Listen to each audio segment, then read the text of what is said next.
नमस्कार। आकाशवाणी जयपुर अजमेर से प्रस्तुत हैं प्रादेशिक समाचार।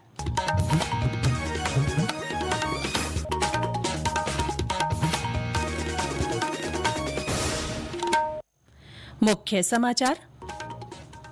प्रधानमंत्री नरेंद्र मोदी ने कहा, वक्फ संशोधन विधेयक 2025 पारित होना सामाजिक न्याय की दिशा में महत्वपूर्ण कदम। मुख्यमंत्री भजनलाल शर्मा आज श्रीगंगानगर के दौरे पर सरसों की न्यूनतम समर्थन मूल्य पर खरीद का शुभारंभ करेंगे। प्रदेश में अधिकांश स्थानों पर हीट वेव की स्थिति। मौसम विभाग ने गर्मी से फसलों और पशुओं को बचाने के लिए किसानों के वास्ते एडवाइजरी जारी की। और आकाशवाणी जयपुर केंद्र का स्थापना दिवस आज कला, संस्कृति और लोक संगीत को जन जन तक पहुंचा रहा है।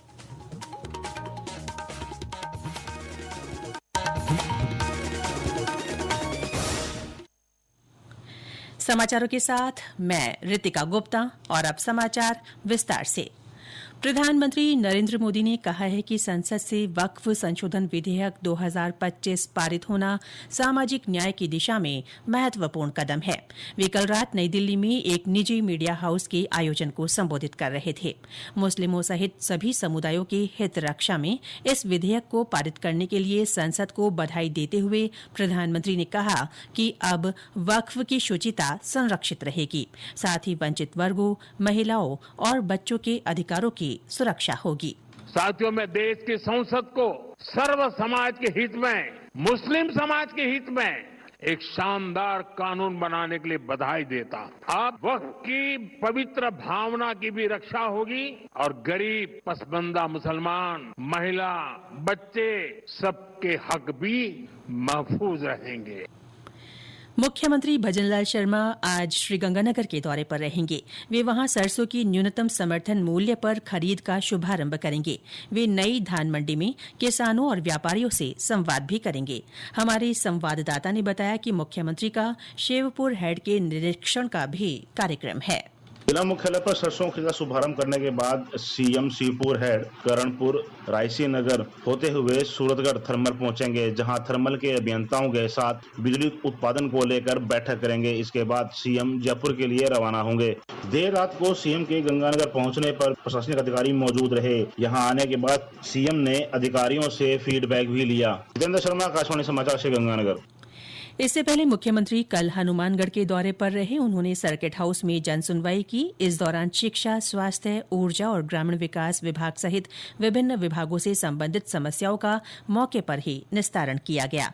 श्री शर्मा ने कल ही हनुमानगढ़ में जनसभा को संबोधित किया। उन्होंने कहा कि किसानों को सिंचाई के लिए पर्याप्त पानी मिल सके, इसके लिए विभिन्न नहर परियोजनाओं को मजबूत बनाने का निर्णय लिया गया है। उन्होंने कहा कि इंदिरा गांधी नहर परियोजना को मजबूत बनाने के लिए 3,400 करोड़ रुपए के काम करवाए जाएंगे।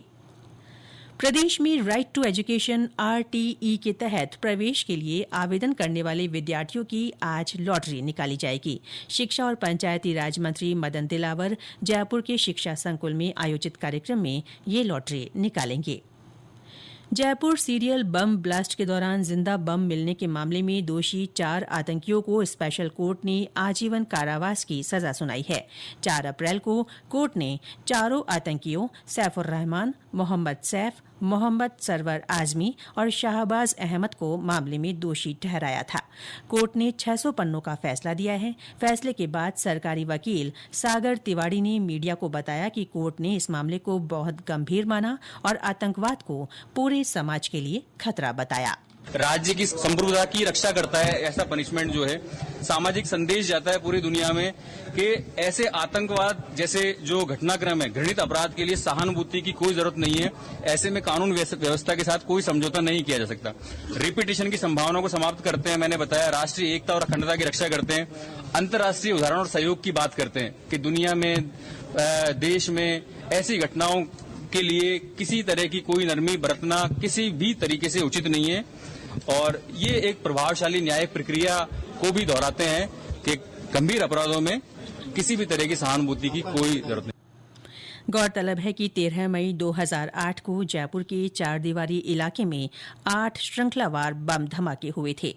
धमाकों में 71 लोगों की मौत हुई थी और 185 घायल हो गए थे। नौवां बम चांदपोल बाजार के गेस्ट हाउस के पास मिला था।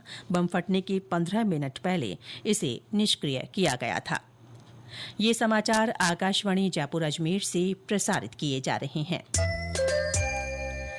प्रादेशिक समाचार बुलेटिन आप हमारे एक्स हैंडल @AIRnews_जयपुर, YouTube channel Rajasthan AIR news और फेसबुक AIR न्यूज राजस्थान पर भी सुन सकते हैं। साथ ही आप हमारी वेबसाइट newsonair.gov.in पर भी समाचार सुन सकते हैं और संबंधित फोटो तथा वीडियो देख सकते हैं।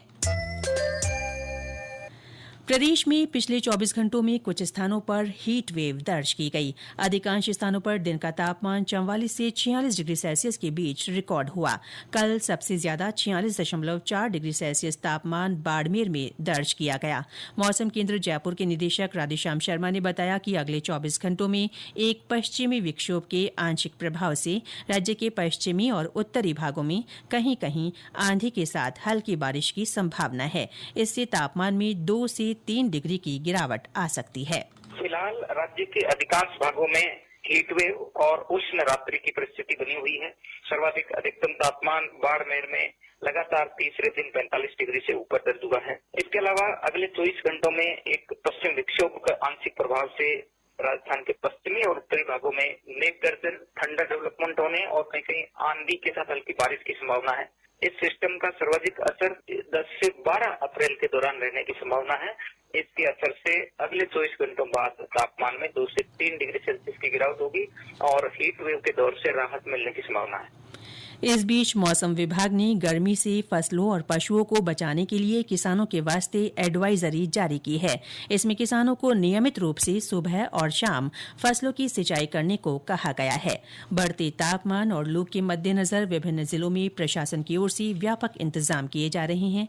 चिकित्सा और स्वास्थ्य विभाग अलर्ट मोड पर है। अस्पतालों में लू और तापघात के मरीजों के लिए विशेष व्यवस्थाएं की गई हैं।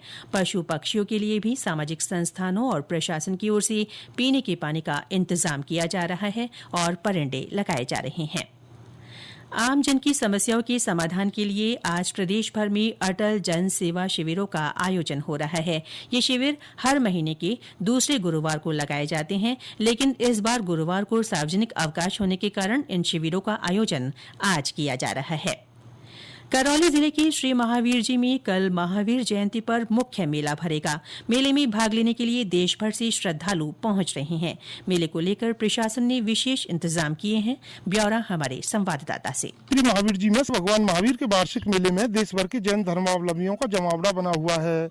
वहीं मंदिर कमेटी द्वारा मेले के दौरान व्यापक व्यवस्थाएं की गई हैं। मेले में राजस्थान रोडवेज की बसों के अलावा श्री महावीर जी रेलवे स्टेशन पर रेलवे विभाग द्वारा कई रेलगाड़ियों का अस्थायी ठहराव किया गया है।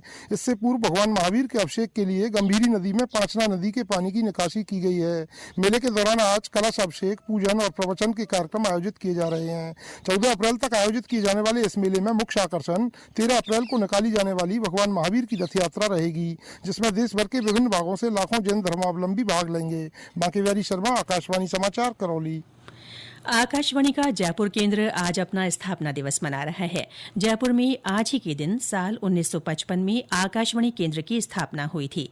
तब से लेकर आज तक ये राज्य की कला, संस्कृति और लोक संगीत को जन जन तक पहुंचाने में बड़ी भूमिका निभा रहा है। आकाशवाणी का जयपुर केंद्र बहुजन हिताय बहुजन सुखाय के ध्येय के अनुरूप लगातार श्रोताओं का मनोरंजन करने के साथ ही जानकारियां पहुंचाने का काम कर रहा है। आकाशवाणी जयपुर के कार्यक्रम श्रोता 101.2 मेगाहर्ट्ज और mobile app news on AIR पर सुन सकते हैं।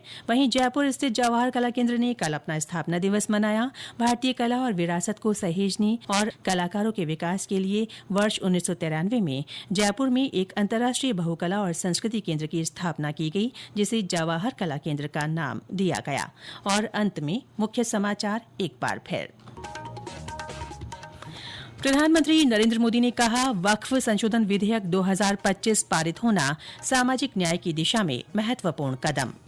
मुख्यमंत्री भजनलाल शर्मा आज श्रीगंगानगर के दौरे पर सरसों की न्यूनतम समर्थन मूल्य पर खरीद का शुभारंभ करेंगे। प्रदेश में अधिकांश स्थानों पर हीट वेव की स्थिति, मौसम विभाग ने गर्मी से फसलों और पशुओं को बचाने के लिए किसानों के वास्ते एडवाइजरी जारी की। और आकाशवाणी जयपुर केंद्र का स्थापना दिवस आज कला, संस्कृति और लोक संगीत को जन जन तक पहुंचा रहा है। इसके साथ ही प्रादेशिक समाचार बुलेटिन समाप्त हुआ। हमारा अगला बुलेटिन दोपहर 1 बजे प्रसारित होगा। नमस्कार।